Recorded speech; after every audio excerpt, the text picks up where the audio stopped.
Gabing iyon sa opisina lahat, yon totoo para sa akin. At ang nararamdaman ko ngayon hindi ito dahil kamukha mo siya. Ito ay dahil sa kung sino ka. Huminga siya ng malalim bago sabihin ang mga salitang babago sa lahat. Mahal kita, Celestina. Ikaw, hindi ang anino niya.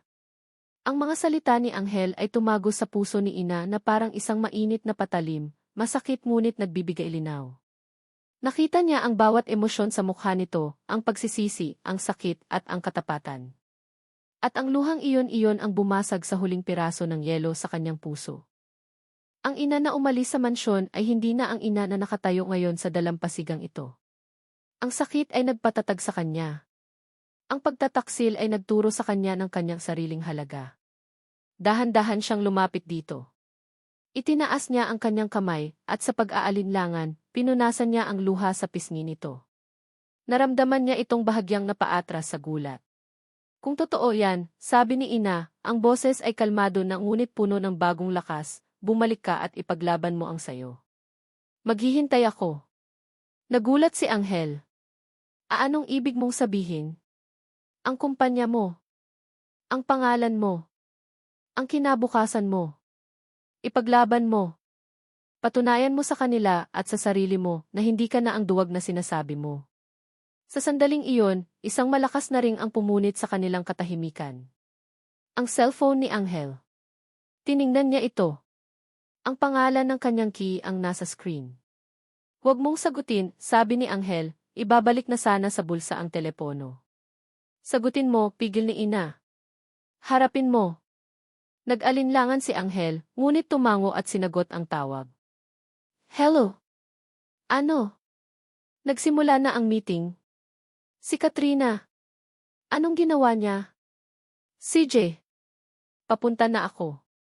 Pagkababa ng telepono, ang mukha ni Anghel ay puno ng pag-aalala. Si Katrina.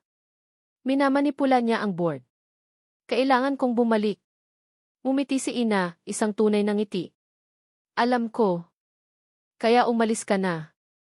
Gawin mo ang dapat mong gawin. Tinitigan siya ni Anghel, ang mga matay puno ng paghanga at pasasalamat. Maghihintay ka. Sinabi ko na, di ba, sagot ni Ina. Maghihintay ako. Isang bagong apoy ang nag-alab sa puso ni Anghel. Hindi na apoy ng galit, kundi apoy ng determinasyon. Tumango siya kay Ina, isang tango na puno ng pangako. Mabilis siyang tumalikod at halos patakbong bumalik sa kanyang kotse. Pinaandar niya ito, at sa huling pagkakataon, tiningnan niya si Ina sa rearview mirror. Nakatayo pa rin ito roon, isang matatag na anino sa ilalim ng papalubog na araw. Ang kanyang parola. Ang kanyang inspirasyon. Mabilis niyang minaneho ang sasakyan pabalik sa Maynila. Ang pagod ay wala na. Ang takot ay wala na. Ang tanging naroon ay isang malinaw na misyon. Gabi na nang marating niya ang building ng De Guzman Corp. Dumiretso siya sa elevator patungo sa boardroom. Pagbukas ng pinto ng elevator, narinig niya ang boses ni Katrina. And with these numbers, it is clear that change in leadership is necessary for the survival of this company. Therefore, I move to vote them Anghel de Guzman out as C. Isang palakpakan ang maririnig. Dahan-dahang naglakad si Anghel patungo sa pintuan ng boardroom na bahagyang nakaawang. Sumilip siya. Nakita niya si Katrina na nakangiti ng buong pagtatagumpay sa harap ng board. Huminga siya ng malalim, inayos ang kanyang damit, at buong kumpiyansang itinulak ang pinto. Lahat ng mata ay napunta sa kanya. Ang ngiti sa mukha ni Katrina ay naglaho. Sorry, I'm late, sabi ni Anghel, ang boses ay kalmado ngunit may bigat na yumanig sa buong silid. Lumipas ang 2 araw. 2 araw na puno ng katahimikan at paghihintay. Ginugo ni Ina ang kanyang mga araw sa pagtulong sa kanyang ina sa mga gawaing bahay at paglalakad sa dalampasigan. Ang bawat paghampas ng alon ay tila isang tanong, babalik pa kaya siya? May isang bahagi sa kanya na natatakot. Paano kung nabigo siya? Paano kung sa huli, pinili pa rin niya ang kumpanya, ang yaman, ang dati niyang buhay? Ngunit may isang bahagi rin, isang bahaging mas malakas, na nagtitiwala. Ang tiwalang iyon ay hindi na bulag. Ito ay isang tiwalang ipinanganak mula sa pagkakita sa katotohanan sa mga mata ng isang taong handa ng magbago. Sa ikatlong araw, habang tinutulungan niya ang kanyang amang mag-ayos ng lambat sa may dalampasigan, isang pamilyar na itim na kotse ang dahan-dahang pumarada sa dulo ng daan. Ang puso ni Ina ay nagsimulang tumibok ng malakas. Bumaba mula sa kotse si Anghel. Hindi na ito ang anghel na pagod at gusot ang damit. Ang suot niya ay isang simpleng puting t-shirt at maong, ngunit ang tindig niya ay mas matikas kaysa dati. May isang bagong kumpiyansa sa kanyang mga mata, isang kapayapaang hindi pa nakikita ni Ina dati. Hindi nagsalita si Anghel. Naglakad lang ito palapit sa kanya. Ang kanyang mga magulang ay napatigil sa kanilang ginagawa, nagtataka sa kung sino ang bisita. Nang makalapit ito, hindi ito nagsalita. Sa halip, dahan-dahan itong itinaas ang kanyang kamay, ang palad ay nakabukas. Isang imbitasyon. Isang tanong. Tumingin si Ina sa kamay nito, pagkatapos ay sa mga mata nito. Nakita niya roon ang lahat ng sagot na kailangan niya. Ang laban ay tapos na. At nanalo siya. Dahan-dahan, itinaas din ni Ina ang kanyang kamay at ipinatong sa palad nito. Ang init ng kamay nito ay dumaloy sa kanyang buong katawan. Mahigpit nitong hinawakan ang kanyang kamay, isang pangakong walang salita. Isang linggo ang lumipas. Nanatili si Anghel sa probinsya. Ipinakilala siya ni Ina ng maayos sa kanyang mga magulang, hindi bilang amo, kundi bilang isang kaibigan. Isang napakahalagang kaibigan. Sa mga araw na iyon, natutunan ni Anghel ang buhay na simple. Sumama siyang mangisda kasama ang ama ni Ina. Natuto siyang mag-igib ng tubig mula sa poso. Kumain siya gamit ang kanyang mga kamay. At sa bawat sandaling iyon, nakikita ni Ina ang unti-unting pagbabalik ng ngiti sa mga labi nito, isang ngiting totoo at walang pagkukunwari. Isang gabi, habang sila'y nakaupo sa dalampasigan at pinapanood ang mga bituin, ikinuwento ni Anghel ang nangyari sa boardroom. Hindi ko sila sinigawan, sabi nito, ang boses ay kalmado. Hindi ko sila tinakot. Ipinakita ko lang ang katotohanan. Ikinuwento niya kung paano niya inilatag ang mga ebidensya ng pandaraya ni Katrina, mga dokumentong matagal na niyang alam, ngunit hindi niya ginamit dahil sa takot. Ikinuwento niya kung paano, sa halip na itanggi ang mga pagkakamali ng kumpanya, inamin niya ito at naglatag ng isang plano para itama ang lahat. Natalo si Katrina. Hindi dahil mas magaling ako sa kanya. Natalo siya dahil ang motibo niya ay galit at kasakiman. Ang sa akin ay iba na, sabi nito, sabay tingin kay Ina. Mayroon na akong pinaglalabanan. Hindi kailanman nagkaroon ng isang magarbong proposal. Walang singsing na diamante, walang mga bulaklak na may 1,000 piraso. Ang mayroon lang ay mga tahimik na sandali, mga hawak kamay habang naglalakad, at isang pangakong nadarama sa bawat tingin. Para kay Ina, iyon ay higit pa sa sapat. Isang hapon, habang sila ay naglalakad pabalik mula sa dalampasigan, isang itim na van ang huminto sa kanilang harapan. Bumukas ang pinto at bumaba si Doña Elvira. Napatigil si Ina. Ang lahat ng sakit ay tila gustong bumalik. Ngunit hinawakan ni Anghel ang kanyang kamay ng mas mahigpit, isang tahimik na suporta. Naglakad si Doña Elvira palapit, hindi na sa tindig ng isang mayaman at makapangyarihang ginang, kundi sa isang ina na puno ng pagsisisi. Ang kanyang mga mata ay namumugto. Ina, sabi nito, ang boses ay nanginginig. Wala akong karapatan pero nandito ako para humingi ng tawad. Tumingin ito kay Anghel, pagkatapos ay kay Ina. Sinira ko ang buhay ng sarili kong anak dahil sa sarili kong pagiging makasarili. At sa proseso, muntik ko na ring sirain ang sayo. Patawarin mo ako, Hija. Hindi agad nakasagot si Ina. Ang sugat ay malalim. Ngunit habang tinitingnan niya ang babaeng nasa harapan niya, hindi nagalit ang kanyang naramdaman, kundi awa. Isang ina na nagkamali dahil sa sobrang pagmamahal. Dahan-dahan tumango si Ina. Hindi isang buong pagpapatawad, hindi pa ngayon. Ngunit isang pagtanggap. Isang unang hakbang patungo sa paghilom. Makalipas ang ilang buwan, bumalik sila sa Maynila. Ngunit hindi na sa lumang mansyon. Lumipat sila sa isang mas maliit at mas simpleng bahay, isang bahay na puno ng liwanag at mga halaman. Isang umaga, dinala ni Anghel si Ina sa greenhouse sa likod ng lumang mansyon na binili na rin niya. Ang hardin ay hindi nalanta. Ito ay puno na ng buhay. Ang mga orchid ay namumukadkad sa iba't ibang kulay. May isang bagong uri ng orchid sa gitna, isang hybrid na kulay puti na may bahid ng asul sa gitna. Kumuha si Anghel ng isang bulaklak at inilagay ito sa buhok ni Ina. Para sa'yo, Ina, sabi niya, ang mga matay nagniningning sa pagmamahal. Hindi para kay Liana. Para sa bagong simula natin. Tumingin si Ina sa mga bulaklak, pagkatapos ay sa lalaking nasa harapan niya. Hindi na ito ang anghel na may sungay o ang isang lalaking basag. Siya ay si Anghel, ang kanyang anghel. At siya si Celestina, ang kanyang liwanag. Magkahawak kamay, pinagmasdan nila ang hardin. Sa ilalim ng sikat ng araw, sa gitna ng mga bulaklak na simbolo ng katatagan at pag-asa, natagpuan nila ang kanilang kapayapaan. Ang kanilang pag-ibig ay hindi isang perpektong kwento. Ito ay isang kwentong binuo mula sa mga piraso ng pagkawasak, pinatibay ng pagpapatawad, at diniligan ng isang pag-ibig na natutong maghilom. At dito po nagtatapos ang kwento ni na Celestina at Anghel sa kanilang hardin ng bagong simula. Mula sa kaibuturan ng aking puso, maraming salamat po sa inyong pagsama sa amin sa paglalakbay na ito. Isang karangalan ang maging bahagi ng inyong mga araw, ang maging boses na bumubulong ng kwento sa inyong mga tahanan at sa inyong mga puso. Habang isinusulat ko ang bawat kabanata, kasama ninyo akong umiyak para kay Ina, nakaramdam ng galit kay Anghel, at higit sa lahat, umasa na sa dulo ng lahat ng sakit, may naghihintay na liwanag. Ang kwento nila ay isang paalala na ang tunay na pag-ibig ay hindi tungkol sa paghahanap ng isang perpektong tao, kundi sa pagiging sapat na matapang para harapin ang mga alamat at anino ng nakaraan, pareho sa minamahal natin, at sa ating mga sarili.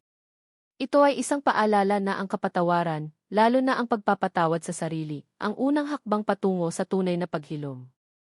At ang pag-asa, gaano man kaliit, ay kayang maging ilaw sa pinakamadilim na gabi. Kung ang kwentong ito ay nakaantig sa inyong puso, ikinagagalak ko pong mabasa ang inyong mga saloobin sa comment section sa ibaba. Sino ang paborito ninyong karakter? Aling eksena ang pinakatumatak sa inyo? Ang inyong mga komento ang nagsisilbing inspirasyon at lakas para sa amin na magpatuloy sa paglikha ng mga kwentong tulad nito. Muli, ako po ang inyong manunulat, nag-iiwan ng isang mensahe, nawa'y lahat tayo ay makahanap ng sarili nating hardin ng bagong simula. Isang sigaw. Hindi iyon sigaw ng takot, kundi sigaw ng isang taong nalulunod sa sakit na hindi nakikita. Isang sigaw ng lalaki, basag at puno ng dalamhati, na pumunit sa katahimikan ng malaking mansyon. Napatigil si Celestina Reyes, o mas kilala sa tawag na Ina, sa kalagitnaan ng pag-aayos ng kanyang ilang gamit sa ibabaw ng maliit na kama. Ang puso niya, na kanina lang ay payapang naglalatag ng mga pangarap, ay biglang kumabog na parang tambol sa gitna ng digmaan. Ang tunog ay nanggagaling sa kabilang dulo ng pasilyo, mula sa kwartong sinabing bawal na bawal pasukin, ang silid ng kanyang amo, si Sir Anghel. Isang malamig na takot ang gumapang sa kanyang mga braso. Ito pa lang ang una niyang gabi. Una niyang gabi sa Maynila, sa mansyon ng mga de Guzman, sa trabahong ito na tanging pag-asa ng kanyang pamilya sa probinsya. Ang bilin sa isip niya ay simple lang, yumuko, sumunod, huwag gumawa ng gulo. Ngunit ang sigaw na iyon may kung anong kirot sa tunog noon na tumago sa kanyang puso. Huwag kang makialam, Ina, sabi ng isang bahagi ng kanyang isip. Hindi mo iyan problema. Pero paano kung may masamang nangyari? Paano kung kailangan niya ng tulong? Ang pangako niya sa sarili at sa kanyang pamilya ay magtatrabaho siya ng mabuti. At kasama sa pagiging mabuting kasambahay ang pag-aalaga sa mga amo, hindi ba? Napalunok si Ina, ang lalamunan niya ay biglang nanuyo. Ang isip niya ay bumalik sa mga pangyayari kaninang umaga lang, ang mga pangyayaring nagdala sa kanya sa mismong pasilyong ito. Kaninang umaga lang, nakatayo siya sa harap ng isang dambuhalang gate na bakal sa Dasmariñas Village, hawak-hawak ang kanyang lumang bag na halos bumigay na ang zipper. Ang mga matataas na pader ay tila mga higanting nagbabantay, at ang bawat kotseng dumadaan ay mas makintab pa kaysa sa lahat ng gamit nila sa bahay sa Quezon. Naramdaman niya ang tingin ng gwardya mula ulo hanggang paa, at napayakap siya ng mahigpit sa kanyang sarili. Para siyang isang langgam na naligaw sa palasyo. Ngunit ang lahat ng kaba niya ay tila naglaho nang salubungin siya ng may-ari ng bahay, si Doña Elvira de Guzman. Isang ngiti ang sumilay sa mukha ng ginang, isang ngiting mainit at totoo. Ang kanyang mga mata ay mabait, bagamat may kakaibang talas ng pag-obserba sa mga ito na hindi napansin ni Ina sa una. Celestina, tama ba? Tanong ni Doña Elvira, ang boses ay malumanay. Ako si Elvira. Welcome sa aming tahanan. Ina na lang po, maam, sagot niya, bahagyang nakayuko. Maraming salamat po sa pagtanggap sa akin. Huwag kang mahiya, Hija. Mula ngayon, pamilya na ang turing namin sa iyo rito, sabi pa ng ginang, at sa isang iglap, gumaan ang pakiramdam ni ina. Marahil, hindi naman pala magiging mahirap ang lahat. Marahil, ito na talaga ang simula ng katuparan ng kanyang mga pangarap para sa pamilya. Mali pala siya. Dahil makalipas ang ilang oras, nakilala niya ang dahilan kung bakit kailangan ng isang kipersonal na katulong. Nakilala niya ang anak nito, si Sir Angel de Guzman. Inutusan siya ni Doña Elvira na magdala ng kape sa study room nito. Maingat na dala-dala ni ina ang tray, nanginginig ng bahagya ang kanyang mga kamay dahil sa paninibago. Pagbukas niya ng pinto, isang lalaking nakatalikod ang kanyang naabutan, abala sa pagbabasa ng mga dokumento sa isang malaking lamisang gawa sa mahogany. Ang tindig nito ay matikas, ang suot na puting polo ay bakat na bakat ang matipunong katawan. Sir, excuse me po. Kape niyo po, mahinang sabi ni ina. Dahan-dahang lumingon ang lalaki. At sa sandaling iyon, natigilan si ina. Kung mayroon mang anghel na bumaba mula sa langit, marahil ay ito na iyon. Ang kanyang mukha ay perpektong inukit, matangos na ilong, makapal na kilay, at mga matang malalim at nangungusap. Ngunit ang mga matang iyon walang kabuhay-buhay. Malamig. Kasing lamig ng yelo. Sa kanyang pagkatulala, hindi niya namalayan ang makapal na carpet sa sahig. Bahagya siyang natalisod. Ang kape sa tasa ay tumapon, hindi sa sahig, kundi sa puting-puting polo ng lalaki. Isang nakakabinging katahimikan ang namayani. Pagkatapos, isang boses na kasing talim ng kutsilyo ang bumasag dito. Ano sa tingin mo ang ginagawa mo? Napaatras si ina, ang init ng kahihiyan ay umakyat sa kanyang mukha. Sorry po, sir. Hindi ko po sinasadya. Napatid lang po ako di. Tumingin si Angel sa mansa sa kanyang damit, pagkatapos ay itinuon ang tingin kay ina, mula ulo hanggang paa, na para bang isa siyang basura na napadpad sa kanyang harapan. Isang ngisi ng pang-iinsulto ang sumilay sa perpekto nitong labi. Hindi ka ba tumitingin sa dinadaanan mo? O sadyang isa lang ito sa mga palusot ng mga katulad ninyo para mapansin, malamig niyang sabi. Ang bawat salita ay parang sampal. Hindi po, sir, paumanhin po talaga di. Hindi na siya pinansin nito. Kinuha nito ang cellphone sa mesa at may tinawagan. Magpadala ka ng bagong polo sa opisina. Ngayon na. Pagkatapos ay tumingin itong muli kay ina. Lumabas ka. Walang pag-aalinlangan, halos patakbong lumabas si ina, dala-dala ang kahihiyan at ang mga luhang nagbabadyang tumulo. Angel. Iyon pala ang pangalan niya. Isang anghel na may sungay at buntot, bulong niya sa sarili. Nang gabing iyon, bago ang sigaw, tinawagan ni ina ang kanyang ina sa probinsya. Pinilit niyang pasiglahin ang kanyang boses, na para bang wala siyang pinagdaan ng anumang sama ng loob. Nay, okay na okay po ako rito. Ang ganda-ganda po ng bahay, tapos ang babait po nila Maam Elvira, pagsisinungaling niya. Huwag po kayong mag-alala, sa susunod na buwan, makakapagpadala na ako para sa pag-aaral ni Beste. Matapos ang tawag, napaupo siya sa gilid ng kama at niyakap ang kanyang mga tuhod. Isang butil ng luha ang pumatak sa kanyang kamay. Kaya mo to, ina. Para sa kanila. At ngayon, habang nakatayo sa madilim na pasilyo, ang alaala ng kanyang pangako ang nagbigay sa kanya ng lakas. Ang sigaw ay hindi na nasundan, ngunit ang katahimikan na pumalit ay mas nakakakilabot. Baka kailangan niya ng tulong. Baka ito na ang pagkakataon niyang ipakita na karapat-dapat siya sa trabahong ito. Isang malakas na kulog ang yumanig sa buong kabahayan, tila sinasabayan ang kabog ng kanyang dibdib. Huminga siya ng malalim. Ipinikit ang mga mata. At dahan-dahan, sa nanginginig na mga paa, nagsimula siyang maglakad patungo sa silid ng anghel na may sungay. Bawat hakbang ay mas mabigat kaysa sa nauna. Nang makarating siya sa tapat ng malaking pinto na gawa sa kahoy, sandali siyang nag-alinlangan. Ang kamay niya ay umangat, handa nang kumatok, ngunit nanatili itong nakabitin sa hangin. Ano ang sasabihin niya? Paano kung magalit ito lalo? Ngunit ang alaala ng sigaw na puno ng sakit ay mas malakas kaysa sa kanyang takot. Dahan-dahan, ibinaba niya ang kanyang kamay mula sa ere, patungo sa malamig na doorknob na tanso. Ang tunog. Palaging ang tunog ang nauuna. Ang tunog na pumapalyang preno, isang mahaba at nakakakilabot na hiyaw ng metal sa semento. Pagkatapos, ang nakakabinging pagbasag ng salamin na parang libu-libong bituin ang sabay-sabay na nahulog mula sa langit at sumabog sa lupa. At sa gitna ng lahat ng iyon, ang pinakamasakit sa lahat. Isang tinig. Kuya!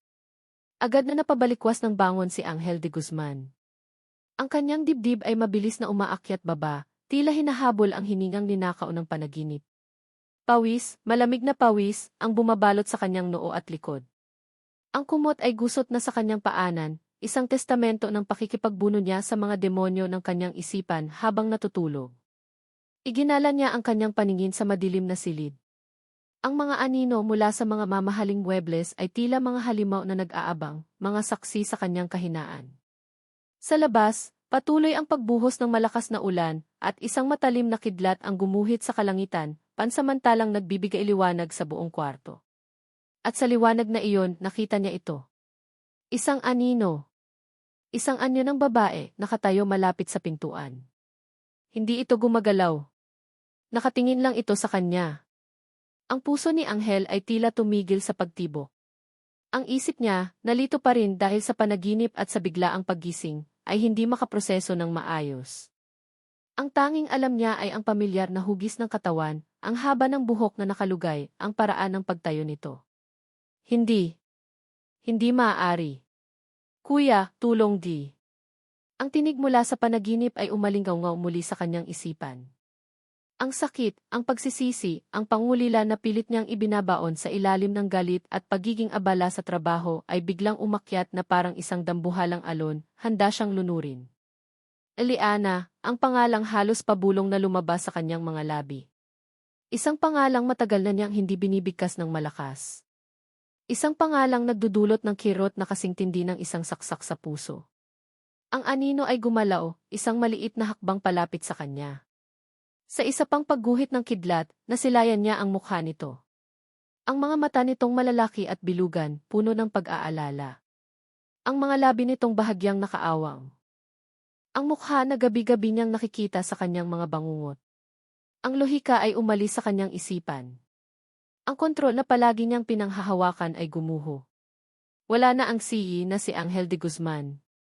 Ang natira na lang ay isang kuya na sawi, isang lalaking basag na basag ang puso. Sa isang iglap, bumaba siya mula sa kama. Ang mga paa niya ay tila may sariling isip, humahakbang ng walang direksyon, patungo sa aninong iyon, patungo sa multo ng kanyang nakaraan. Ang bawat hakbang ay mabigat, tila hinihila siya pababa ng sahig na gawa sa yelo. Nakita niya itong bahagyang umatras, isang galaw ng pag-aalangan o takot. Ngunit sa litong isipan ni Angel, ang galaw na iyon ay isang kumpirmasyon. Buhay siya. Totoo siya. Hindi siya isang ilusyon. Liana D. Ulit niya, ang boses ay basag, puno ng pakiusap. Bumalik ka, Lee. 2 hakbang na lang ang layo niya. Isang hakbang. At pagkatapos ay niyakap niya ito. Isang yakap na mahigpit, desperado, at puno ng lahat ng sakit at pangulila na kinimkim niya sa loob ng 2 taon. Isinubsob niya ang kanyang mukha sa balikat nito. Ang amoy nito ay simple lang, amoy sabon at malinis na tela, hindi ang mamahaling pabango na nakasanayan niya. Ang katawan nito sa kanyang mga bisig ay mainit at totoo, hindi ang malamig na alaala na paulit-ulit niyang niyayakap sa kanyang mga panaginip. Naramdaman niya itong nanigas sa kanyang mga braso, isang estatwang nabigla. Ngunit hindi iyon alintana ni Angel. Ang mahalaga, narito siya. Narito si Liana. At sa pagkakataong ito, hindi niya na ito hahayaang umalis. Patawarin mo si kuya. Liana, patawad, bulong niya, ang mga salita ay halos hindi na maintindihan dahil sa mga hikbing pilit niyang pinipigilan. Ang mga pader na binuo niya sa paligid ng kanyang puso ay tuluyan ng gumuho, at ang lahat ng sakit ay bumuhos na parang rumaragas ang ilog. Hindi niya alam kung gaano siya katagal na nanatili sa ganoong posisyon, nakayakap sa babaeng pinagkamalan niyang kapatid. Ang huli niyang natatandaan ay ang bigat ng pagod at dalamhati na unti-unting humihila sa kanya, pabalik sa kadiliman. Isang sinag ng araw ang tumama sa kanyang mga mata, isang bastos na paalala na umaga na. Dahan-dahang iminulat ni Anghel ang kanyang mga mata, ang ulo niya ay kumikirot.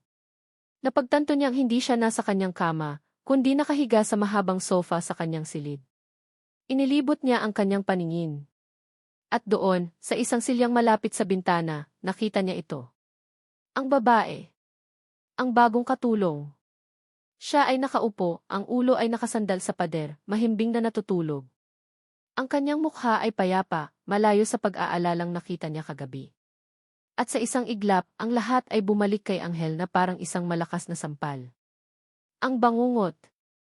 Ang sigaw. Ang yakap. Isang alon ng matinding hiya ang bumalot sa kanyang buong pagkatao, mainit at nakakapasong parang asido. Siya, si Anghel de Guzman, nagpakita ng kahinaan. Nagmakaawa. Umiyak. At sa harap pa ng isang estranghero, isang hamak na katulong. Tumayo siya ng marahan, ang bawat galaw ay maingat. Ang kahihiyan ay mabilis na napalitan ng isang pamilyar na damdamin, galit. Galit sa sarili niya dahil sa pagkawala ng kontrol. At galit sa babaeng iyon, ang saksi sa kanyang pinakatatagong kahinaan. Tinitigan niya ito habang natutulog. Kailangan niyang bawiin ang kontrol. Kailangan niyang itayong muli ang mga pader, mas mataas at mas matibay kaysa dati. At para magawa iyon, kailangan niyang durugin ang anumang ideya ng koneksyon na maaaring nabuo sa pagitan nila kagabi. Tamang-tama namang gumalaw ang babae. Nagising ito, dahan-dahang iminulat ang mga mata at kinusot ang mga ito na parang isang bata. Nang makita siya nitong nakatayo, isang maliit na ngiti ang sumilay sa mga labi nito. Sir Anghel, gising na po pala kayo. Okay na po ba ang pakiramdam niyo? Ang inosenteng tanong na iyon ang naging mitsa.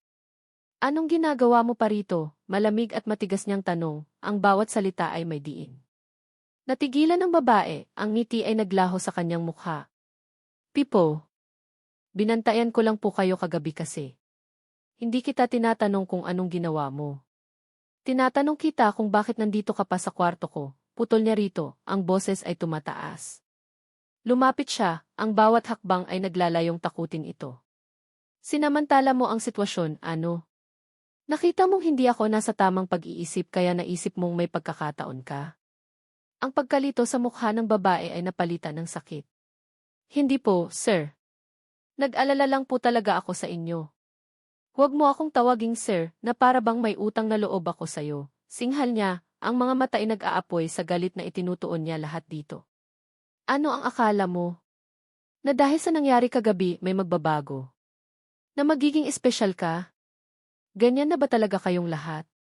Gagawin ang lahat para lang makaangat sa buhay? Nakita niya ang pangingilid ng mga luha sa mga mata nito. Nasasaktan ito. Magaling. Iyon mismo ang gusto niyang mangyari. Hindi po totoo yan. Halos pabulong na sabi nito, ang boses ay nanginginig.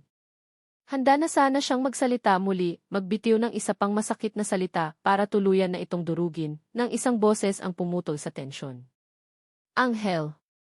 Sabay silang napalingon sa pintuan. Nakatayo roon ang kanyang ina, si Doña Elvira. Ang mukha nito ay kalmado, ngunit ang mga mata nito ay matalim, nagpapalipat-lipat ng tingin mula sa kanya, patungo sa umiiyak na si ina.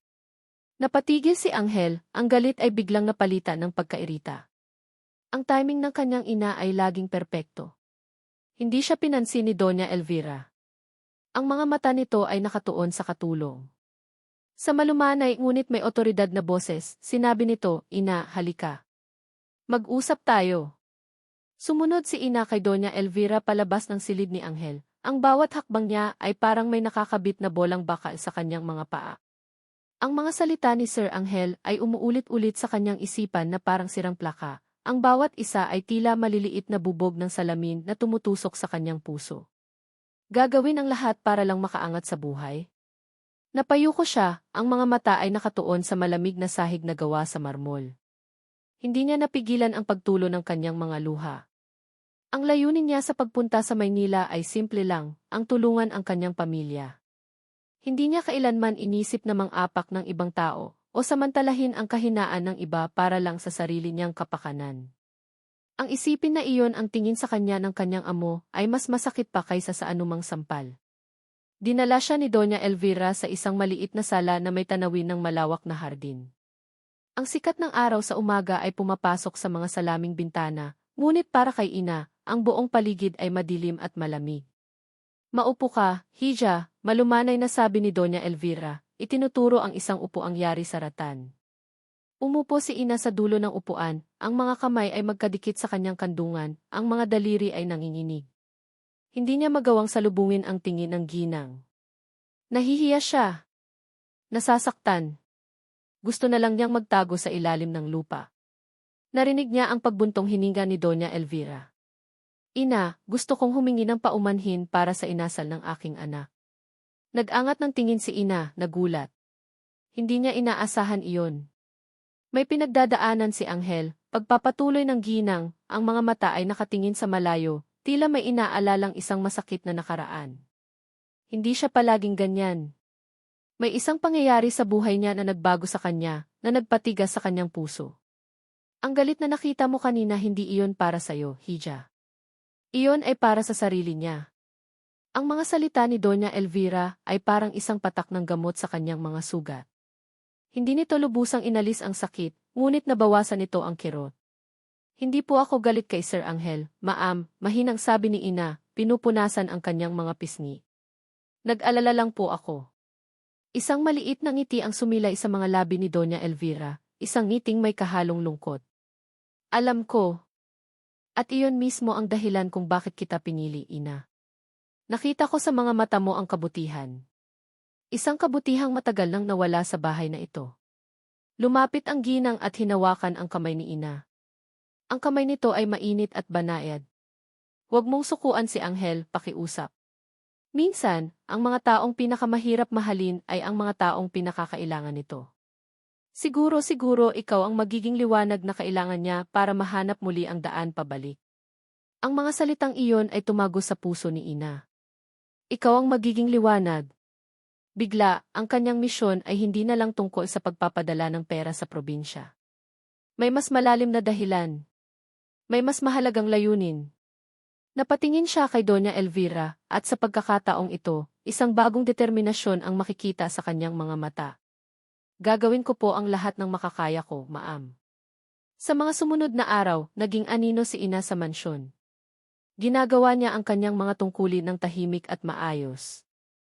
Iniiwasan niya si Anghel hanggat maaari, hindi dahil sa takot, kundi para bigyan ito ng espasyo. Ngunit sa bawat kilos niya, may dala siyang bagong pag-unawa. Ang bawat malamig na tingin ni Anghel, ang bawat matigas na utos, ay hindi na niya dinidibdib. Sa halip, nakikita niya ang isang taong nasasaktan, isang taong nagtatago sa likod ng isang pader na yelo. Isang hapon, habang naglilinis sa likod bahay, natuklasan ni ina ang isang bahagi ng hardin na tila napabayaan na. Isang maliit na greenhouse na puno ng mga orchid. Ngunit ang karamihan sa mga halaman ay lanta na, ang mga dahon ay tuyo, at ang mga paso ay puno ng sapot. Sa gitna ng lahat ng kalantahan, may isang maliit na karatula na nakasulat sa magandang sulat kamay, Liana's Garden. Liana. Iyon ang pangalang narinig niyang binigkas ni Sir Anghel sa gabing iyon. Isang kakaibang lungkot at awa ang naramdaman ni ina. Dinala niya ang kanyang mga gamit sa paglilinis at nagsimulang magtrabaho. Inalis niya ang mga tuyong dahon, diniligan ang mga uhaw na halaman, at pinunasan ang alikabok sa bawat paso. Parang habang ginagawa niya iyon, hindi lang ang halamanan ang kanyang binubuhay, kundi pati na rin ang isang bahagi ng kanyang sarili na nalanta dahil sa mga pangyayari. Hindi niya namalayan ang pagdaan ng oras. Nang mapansin niyang papalubog na ang araw, nagulat siya nang makita si Anghel na nakatayo sa di kalayuan sa may pintuan ng greenhouse. Nakatingin ito sa kanya.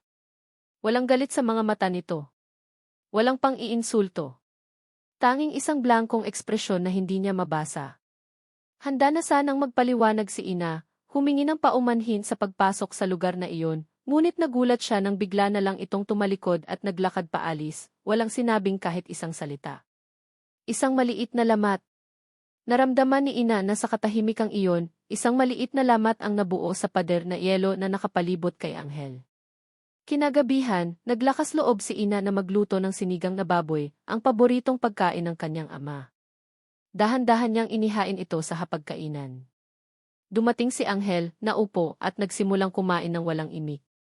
Inaasahan ni Ina ang isang reklamo, isang puna tungkol sa pagkaing probinsya, ngunit wala siyang narinig. Tahimik nitong inubos ang isang mangkok ng kanin at 2 serving ng sinigang. Bago ito tumayo, lumingon ito sa kanya.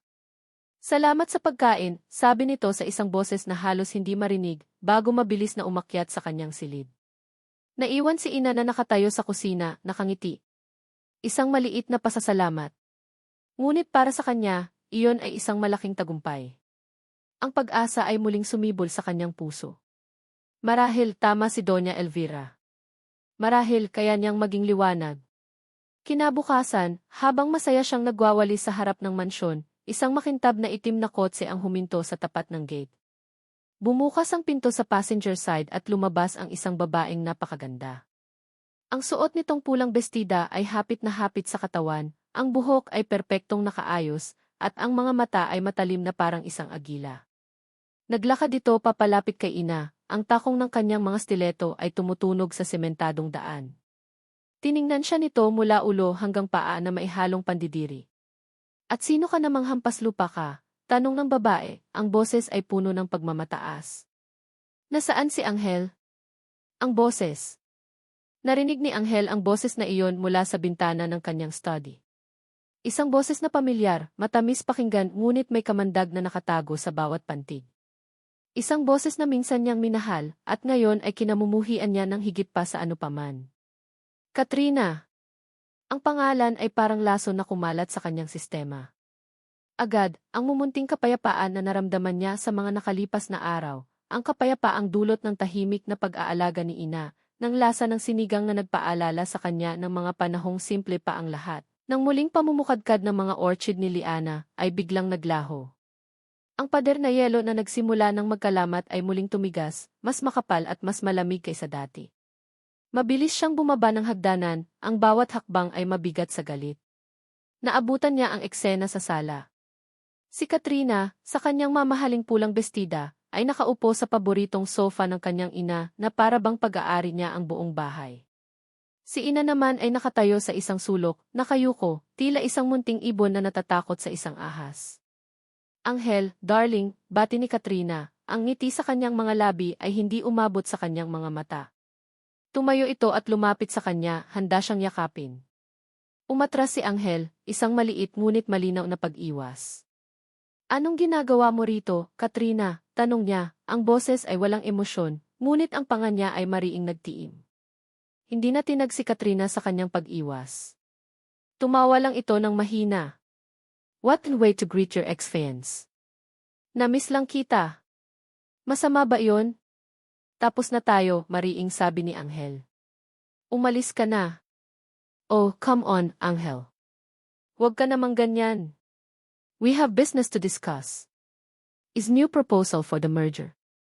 I'm sure you'd be interested, sabi nito, ang mga matay kumikinang sa pagkalkula. Iyon pala.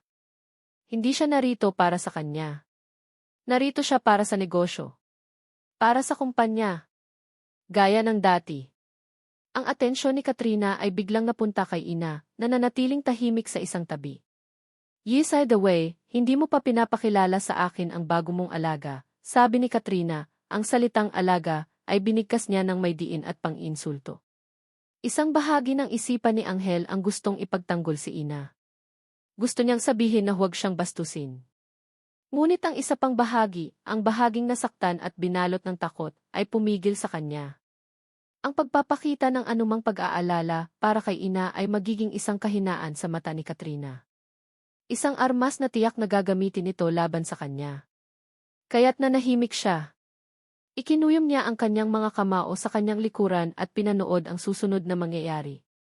So, ano ng pangalan mo, Miss? Tanong ni Katrina kay Ina. Ang boses ay nagpapanggap na interesado. Ina po, mahinang sagot ni Ina, hindi nag-aangat ng tingin. Ina, ulit ni Katrina, tila nilalasap ang pangalan. Lumapit ito kay Ina at hinawakan ang tela ng uniforme nito. Leksam, simple. Parang ikaw. Binitawan nito ang damit na parang nandidiri. Ang galit sa loob ni Anghel ay kumukulo. Nakikita niya ang panginginig ng mga balikat ni Ina. Alam niyang nasasaktan ito. At kinasusuklaman niya ang sarili niya dahil wala siyang ginagawa. Ang duwag. Iyon ang salitang umalingaw sa kanyang isipan. Para tapusin ang eksena, kumuha si Katrina ng isang baso ng red wine mula sa isang tray na nakahanda. Naglakad ito pabalik sa sofa, ngunit sa pagdaan nito kay Ina, sinadya nitong imadulas at ibinuhos ang laman ng baso sa puting apron ng dalaga. Oops! I'm so clumsy, sabi ni Katrina, ang pagkukunwari sa boses nito ay halatang halata. Sorry, miss. Pwede mo bang linisin yan? Baka mamansahan pa ang sahig. Lahat ng dugo sa katawan ni Anghel ay tila umakyat sa kanyang ulo.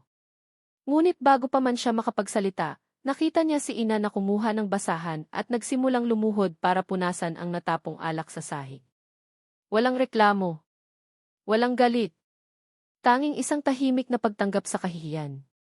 At ang pananahimik na iyon ang mas lalong nagpadurog sa puso ni Anghel. Mas gugustuhin pa niyang sumigaw ito, magalit, o kahit sampalin si Katrina. Ngunit ang pagiging maamo nito, ang pagiging kimi, ay isang salamin na nagpakita sa kanya ng sarili niyang kaduwagan. Tama na yan, sa wakas ay sabi niya, ang boses ay mariin. Tumingin siya kay Ina. Umakyat ka na sa kwarto mo. Nag-angat ng tingin si Ina, ang mga mata nito ay puno ng lito at sakit. Tumango ito ng marahan at mabilis na umalis, iniwan silang dalawa ni Katrina sa sala. Nang mawala na si Ina sa paningin, humarap si Anghel kay Katrina, ang mga mata ay nag-aapoy sa galit na hindi na niya kayang itago. Ano ba talaga ang kailangan mo, Katrina? Ang mapaglarong ngiti ni Katrina ay naglaho, napalitan ng isang malamig at seryosong ekspresyon. Simple lang, Anghel. Ang gusto ko ay ang dapat na sa akin. Ang kumpanya. At ikaw. At wala, lalo na hindi ang isang probinsyanang katulong, ang makakapigil sa akin. Huminga ito ng malalim bago magpatuloy, ang boses ay naging isang mapanganib na bulong. Huwag mong sabihing ipinalit mo ako dyan. Nakakaawa ka naman, Anghel. Mukhang hindi ka pa rin nakaka-move on sa pagkamatay ni Liana. Naghahanap ka pa rin ng kapalit niya. Ang huling pangungusap ay parang isang punyal na bumaon ng diretso sa puso ni Anghel. Ang pagbanggit sa pangalan ni Liana ay isang ipinagbabawal na teritoryo, isang sugat na pilit niyang tinatakpan. At alam na alam iyon ni Katrina. Umalis ka na, sabi niya, ang boses ay nanginginig sa pinipigilang galit. Bago pa may magawa ako na pagsisisihan nating dalawa. Tumawa si Katrina, isang tawang malamig at walang kagalakan. Kinuha nito ang kanyang bag, sige. Aalis ako sa ngayon.